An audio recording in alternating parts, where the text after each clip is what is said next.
we know, the leaders right now are still Arsenal, and they lead as it turns into a new year as well, something that they found themselves doing in the past and then gone on to not win the title. And that goes back before Arteta's time as well, of course. Well, he was asked about it and he said, let's break it.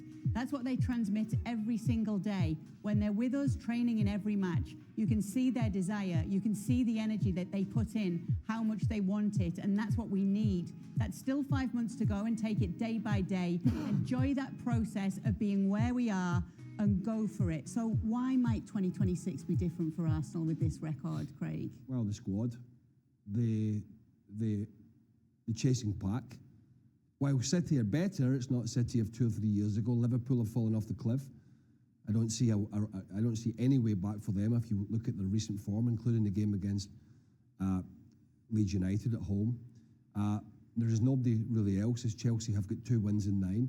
So the chasing pack are not quite as strong, although City have perked up. There is no doubt about that, and they are not, don't look like they're going away. But they're not quite that frightening force of 2 or 3 years ago. So there is that. However, when a team don't go away, it's still a nagging doubt. But when you add that to the squad that Arsenal have in depth from midfield, there was no Rice against Villa. They coped, and that, as you should. You can't be complaining. You're going to lose key players, but you've got Moreno, you've got Zubimendi, you've got Odegaard, you've got others. So they cope with that. And they've also done it thus far. And this is something we touched on a couple of days ago. City are where they are with one of the informed strikers in European football, in Erling Haaland. Arsenal are where they are with being in the same position they were in the last 2 years, with a number 9 who still isn't quite hitting the straps. Whether it was Gabriel Jesus, whether it was Kai Havertz, Mikel Merino's did a good job. They spent the big money on Gyökeres, and they're not in this position because Gyökeres has got 20 goals. They're in it because they've played as a team. Now, if Gyökeres and they can find a way to get him the goals that he did at Sporting, and that's a big if they can do that in the second half of the season, I think they're going to be unstoppable. But thus far, they've not, the way they've played to the strength of that striker. And that's going to be one of the doubts going into the second half of the season. Because if he scores 15 or 20 in the second half of the season, they will win the title. But if he doesn't, and he hasn't so far, then the others are going to have to chip in, which they have done pretty well. What do you think of what Craig's saying here, Robbo, with that Gyökeres situation, how it's going to unravel, and if he's going to come good for Arsenal?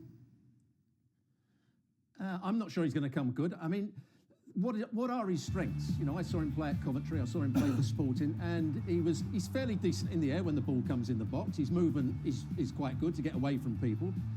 But I think his strength is just running down the side of defenders. He's not ultra quick, he's got strength in his running. He'll hold defenders off, and when he then gets into the box, that's when he tries to twist and turn and get away from them. He's also good when the ball's rolled into his feet and he's got his back to go and he holds off defenders and wriggles away and gets shots away. That's what he can do very well. At the moment, he's receiving the ball quite a long way from goal, which I don't think is where he wants to receive it. I think he wants to receive it another 10, 15 yards up the field. And we're not seeing him make as many runs down the side because they've got midfield players making those runs, they've got wide players in those positions, and they're not playing those sort of balls.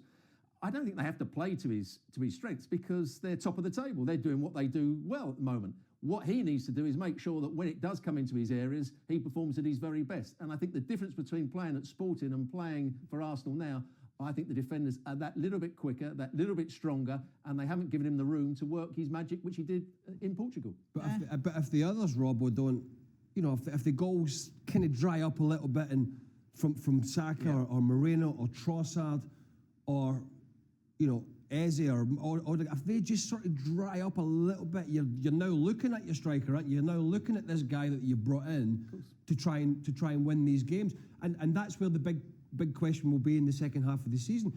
I don't mean this badly, and this sounds strange. He's a goal scorer. There's no facet of his game that I'll look at and think he's brilliant at that. But he's been at Sporting a brilliant goal scorer, and when he's not scoring goals, the rest of his game is just okay. Hustle, bustle, you know, backing into defenders, running the channel, as Robbo said, maybe making some good runs in the box. And if we're being honest about it, thus far, although Arsenal are top of the league, he does look like a little bit of a fish out of water in this Arsenal team. It's not his fault, the kind of player he is. What do you think of what Craig's saying there, Jan? No, I think it's right, because for me the definition of a great goal getter is the one who makes that 1-0 goal, makes the winner out of nothing. I mean, like Erling is doing all the time. I mean, let's put it another way. Will the 4 players that Arsenal can play up front score more goals than Erling Haaland? I think that will be decisive. that means also that Manchester City is a bit more vulnerable, because if Erling then get a spell, if he gets an injury, I mean, they will be limited. But you need to get Rodri back. That will make an advantage, because Arsenal got a lot of alternatives in midfield. It's going to be interesting now with all the players coming back. I see Arsenal be stronger defensively, because City were all over the place. They've sorted it out a bit, you have to be said. Goalkeeper's quite equal. Correa is good. Donnarumma, we know is good. So it's going to be a matter of goals. But listen, I mean, for me, it's now for Arsenal to lose, because Arsenal are 4 points ahead. They have better recruitments this season than Manchester City. Let's see what's happening in January. If they get Semenyo in, you maybe get more goals, you get more assists from the wings. But for me, it's now advantage Arsenal Football Club. Advantage Arsenal Football Club, says Jan right now. When we get the panel's predictions, though, I'm not too sure that is how you see it, Jan. You think that they're going to drop points here against Bournemouth? I think they will, because I think there are games like this. I was talking about Manchester City going to Forest, going to Sunderland, get away with 4 points. And these are the crucial ones. I mean, great win against Aston Villa. First half, a bit more equal, maybe advantage Aston Villa. But I think this is a test. So I was predicting that my 2 fellow teammates here will go for an Arsenal win, so I go for a draw. You don't agree, Craig?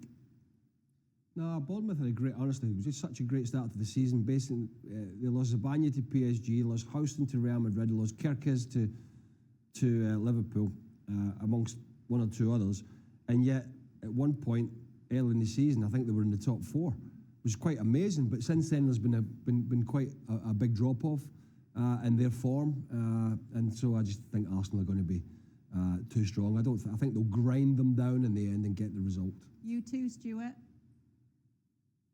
Yeah, I saw Bournemouth play at Brentford, only not the last game, the game before. They were better at Chelsea. They got a 2-2 draw at Chelsea. But the game against Brentford was one of the worst performances I've seen for a long time. Defensively, they were all over the place. They didn't compete in midfield. Physically, they were outfought by a Brentford side. And I think Arsenal would do that to them. I think it's going to be a comfortable win for Arsenal. They've been there before and done exceptionally well. I think the first game of the season a couple of years ago, they won 4-0. I think it could be one of those sort of performances.